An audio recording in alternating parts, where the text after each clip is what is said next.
صدق تحكي؟ تنويه بسيط خالي، هذا الفيديو موجه للناس اللي رايحين الاختصاصات ما متاكدين ان هم يحبون هذا الاختصاص او لا، بس على مود الفلوس مالته. واكيد ابسط مثال الاختصاصات الطبيه ومعهد النفط، هندسه النفط والى اخره من الاختصاصات اللي بيها تعيين مركزي. فانا بس دا اوضح لهم الصوره الكامله عن السوق العراقي والفرق بين القطاعات، وهل الاختصاصات البقيه بيها وظيفه او لا. فانت اذا كنت رايح للطبيه عن قناعه وانت حاب الطب وحاب مهنه الدكتور، فابقى بمكانك، الفيديو مو موجه لك. اذا تريد تكمل المقطع حاول ان تاخذ مني بس النقاط الاساسيه، لا تغير وجهه نظرك. وانت اذا كنت عاجبك معهد النفط وعاجبك انه تشتغل بحقول نفطيه، فهذا المقطع حميا مو الك، لان انت ما طول واصل للاختصاص واقتناعك بالاختصاص اللي انت تريده، فخلص انت بسيف وخلص كمل المقطع. فبصراحه انا متعود انه اجيب الموضوع وافوت بدينه، فبدون لا سلام لا كلام لا مرحبا لا ما ادري شنو، بس اعتقد لازم اسوي مقدمه هنا او لا، من يحتاج مقدمه بهذا الوقت؟ الله صدقت انت. عموما راح يشوفون الثيم مال الفيديو هنا مختلف شويه، او مو مختلف شويه، راح يكون مختلف هوايه. ليش؟ لان اكو حكي جدي لازم احكي هنا، او اكو حكي سيريس وراح احكي بشكل جدي يعني اكو حكي واكو جدي وانا بالنص، وانت شلون ما ترتبها رتبها. فالمهم طلعت النتائج مال السادس. خابشني هاي العبايه مالتي الشال اي خالي. طلعت النتائج مال السادس وبدت تطلع وياها الخزعبلات والكلام الخريط والكلام المغلوط، وبديت انت كطالب سادس تسمع من كل مكان حرفيا، لان انا كنت عايش مكانك وكنت عايش بهاي الفتره اللي انت عايش بيها، اللي هي الفتره الانتقاليه ما بين السادس والجامعه، او هي تقريبا السادس كلها تعتبر فتره انتقاليه، لان بالسادس شوي تبدي تتغير افكارك وتبدي تنظر للعالم من منظور اوسع ومنظور ثاني. اذا انت كنت طالب سادس متخرج او طالب سادس دور ثاني او استواك طالب السادس، او حتى اذا كنت طالب اكاديمي اعتيادي، يعني مو فد مشكله، تقدر تشوف هذا المقطع، لان بهذا المقطع راح احكي لك شلون تختار تخصصك بشكل صحيح، وشنو الفرق بين القطاع العام والقطاع الخاص. وادري اغلبكم انتم ما تعرفون شنو يعني القطاع الخاص، فراح اشرح لك شوي عن القطاع الخاص وشنو مميزاته وشنو اللي تقدر تشتغله به، وايضا راح اجاوب على كم سؤال يدور ببالكم انتم حاليا. انت بهاي الفتره تعتبر اكثر شخص معرض لان يتم نصحه.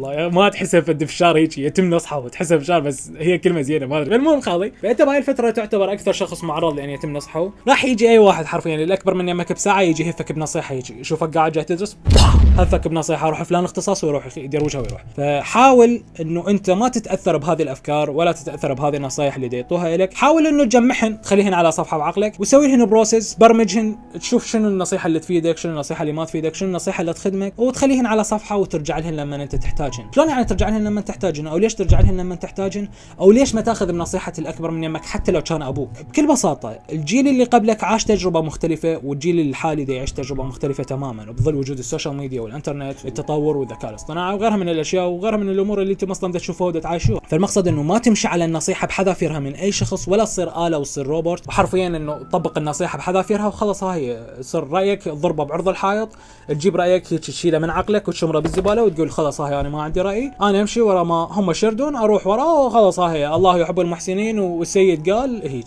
وهذا غلط. ليش غلط؟ لان بكل بساطة مو شرط يكون الشخص اللي نصحك نصيحته تكون صحيحة، وخاصة بهاي الفترة انت ما محتاج لان يتم تشويشك، انت تحتاج لانه ترتب افكارك. مو شرط يكون الشخص اللي نصحك عاش نفس التجربة اللي انت راح تعيشها، او عاصر نفس الظروف البيئية اللي انت راح تعاصرها، مثلا من التطور، مثلا من الافكار الدخيلة اللي دا تصير، من كل شيء حرفيا. فالمقصد انه انت لازم تكون مؤدب لما شخص دا ينصحك، استمع للنصيحة، بين لانه انت مهتم، بس داخليا حاول انه ما تتأثر بالنصيحة، حاول انه تجيب النصيحة تخليها على صفحة تحتاجها ممكن مستقبلا وترجع لها لما انت تحتاجها، بس ما تمشي عليها بحذافيرها وتمشي عليها وتسويها اساس وسيستم لحياتك. هذا غلط. انت لازم يكون عندك رأي، لازم انت اللي تقرر، لازم يكون قرارك بالاختصاص الجامعي هو قرارك الاول والقرار الاخير. القرار الاول والقرار الاخير لازم يكون صادر من يمك، مو احد يتحكم به. اكيد اكو مجموعة من الناس او مجموعة من الطلاب خاصة البنات دا يصير عندهم اجبار من قبل الاهالي على انه يفوتون بفلان اختصاص وما دا يقدرون يقنعوهم. فراح احكي لك شوي عن شلون تقنعهم، بس مو هسه لازم احكي لك بالاختصاصات، ولازم انت اللي تقتنع بالبدايه، يلا بعدين تقدر تقنع اهلك. بدايه من اول فكره راح تواجهها اللي هي المقاعد مال فلان اختصاص محدوده،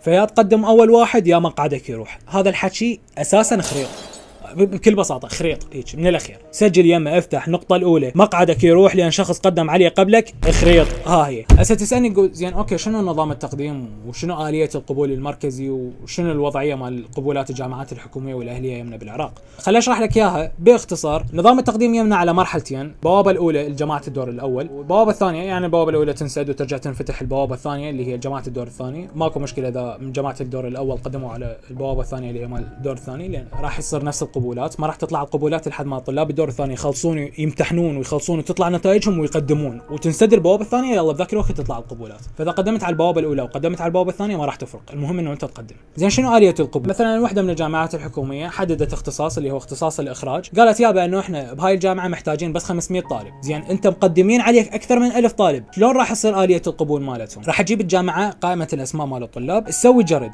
اعلى 500 طالب معدلا مقدمين على الاختصاص راح يتم قبولهم، واخر طالب انقبل هذا الطالب راح يكون هو المعدل مالته الحد الادنى للقبول بفلان جامعه بفلان اختصاص اللي هو اختصاص الاخراج مثلا. يعني انت لما نشوف مثلا طبيه شلون جاي يزيد معدلاتها وجاي يصير 101 وجاي يصير 100 وبعض الجامعات تعبر لل 102، هذه المشكله اذا تصير بعض الغاز.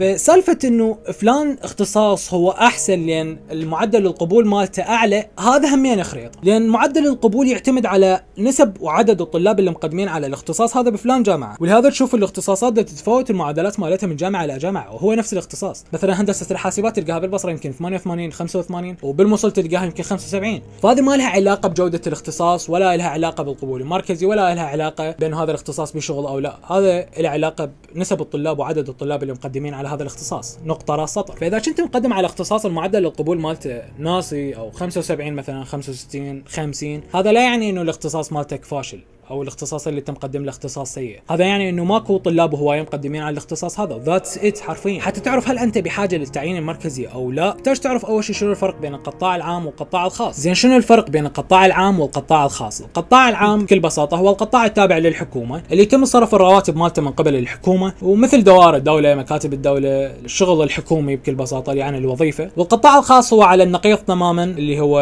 الشركات، المنظمات، الشركات الاهليه التابعه في اشخاص محددين، ويتم تحديد الراتب اتفاق بين المدير والموظف، وعلى حسب الانكم والدخل وعلى حسب مهارة الشخص راح يتم صرف الراتب مالته، يعني مو من قبل الحكومة. فيا سيدي حتى تعرف الفرق بين القطاع العام والقطاع الخاص، احتاج احكي لك انه شنو مميزات كل واحد من يمهن وشنو سلبيات كل واحد من يمهن، واحكي لك رأيي بالنهاية وبعدها امشي باللي عجبك. قطاع الحكومة والقطاع العام صعب توجد وظيفة به، ليش؟ لأن حرفيا ممتلئ للأخير، يكاد الكأس أن يطفح بما فيه، لأن أكو أكثر من تقريبا 70% من الوظائف الحالية اللي يشتغلون بها شباب هذا الجيل أو يعني الشباب مال العراق هي وظائف حكومية أو وظائف بالقطاع العام، لذا صعب أنه توجد وظيفة بالقطاع الحكومي، لأن هي أصلا الدول يعني كماكسيمم المفروض نسبة العمل بالقطاع الحكومي تكون لا تتعدى ال 40% أو 30%، والبقية كلها بالقطاعات الخاصة حتى تتطور الدولة، حتى يكون أكو دعم للصناعة المحلية. عوفونا من هذه التفاصيل، خلينا نرجع للقطاع الحكومي. القطاع الحكومي لما تشتغل به بغض النظر عن صعوبة وجود وظيفة به، تحتاج انه شلون تلقى الوظيفة به؟ عن طريق التعيين المركزي او القبول المركزي، يعني تخلص التخصص الجامعي مالتك او تروح تدرس تخصص جامعي بس لحتى تتعين تعيين مركزي بعد ما تخلص الاربع سنين اللي درستها. ابسط مثال عندك معهد النفط او المجموعة الطبية، ورا ما تتعين التعيين المركزي راح ارسم لك الحياة اللي انت راح تعيشها. لما تشتغل بالقطاع الحكومي راح يعطوك راتب اسمي تقريبا 500,000 الى 600,000، ويحطوا لك فوقها المحفزات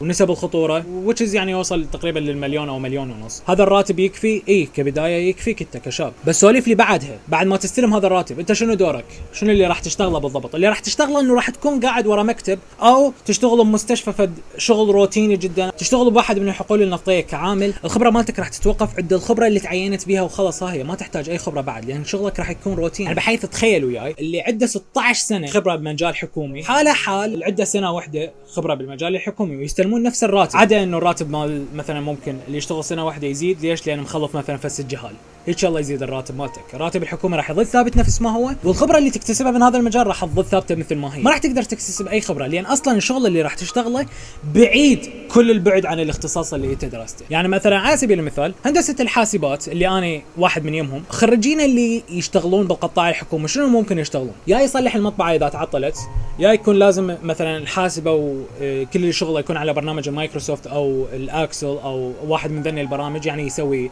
ادخال للداتا وخلاص، هاي ما يكون عنده فشغل، بس خلى اعدل الشال مالتي اوقف. فشغله راح يكون مكتبي بحت. عامل النفط او يعني معهد النفط راح يشتغل كعامل انه يشتغل بالحقول النفطيه، لو بالاداره، لو بالتحري، لو بالحفر، لو يعني، وتختلف الراتب من شغله الى شغله حسب نسبه الخطوره مالتها. والطبيب راح يشتغل بمستشفى تقريبا يقيم بها سنه او سنتين، وبعدها لازم يدرس الاختصاص مالته الدقيق، وتقريبا راح يقضي 16 سنه دراسه فوق ال 16 سنه اللي هو اصلا دارسها. يعني حرفيا ما راح يقدر يستلم الراتب اللي يطمح له او الراتب اللي دخل للطبيه على موده الا لما يصير عمره 30 32، يعني يعبر ال 30 سنه بالقليل، لان الدراسه راح تكون صعبه. العمل بالقطاع الحكومي يحتاج منك انه تجيب عمرك وتجيب وقتك وتجيب جهدك وشمره بقره بسله الزبل اللي راح يعصرهن عصر على الاخير، وراها تطلع فوائد قليله جدا. من سلبيات العمل بالقطاع الحكومي هو انك راح تظل ثابت بنفس الراتب بنفس البوزيشن، او ممكن انه يتغير، بس راح تظل بنفس المهاره، وهذه الاهم، انه ما راح تتطور مهارتك ابدا. هل راح تتطور انت كشخص؟ لا، ما راح تتطور. ممكن انه راتبك يزيد للمليون ومليونين اذا تصير مثلا مدير داره الى اخره من المواضيع، بس هل راح تزيد خبرتك؟ لا، ما راح تزيد خبرتك. هل راح تتطور انت كشخص؟ لا، ما راح تتطور. يعني وافهم غايتك، انا افهم غايتك انه انت طاب للقطاع الحكومي بس على مود انه تستقر على الاقل، ثبت وضعك، تجيب الخبزه اللي انت تحتاجها بهيك عمر، انه مستواك طالع من تخصص جامعي ومستواك مخلص دراسه، فتحتاج انه تشتغل. صحيح، وافهم اعضائك. والاهم بالعمل الحكومي حتى العطل مالتك راح تكون مقتصره على عطل نهايه الاسبوع او العطل المرضيه اللي ممكن انه تحصلها لما تسوي تكسر سبعك او يسوي لك اي فد شغله بيك.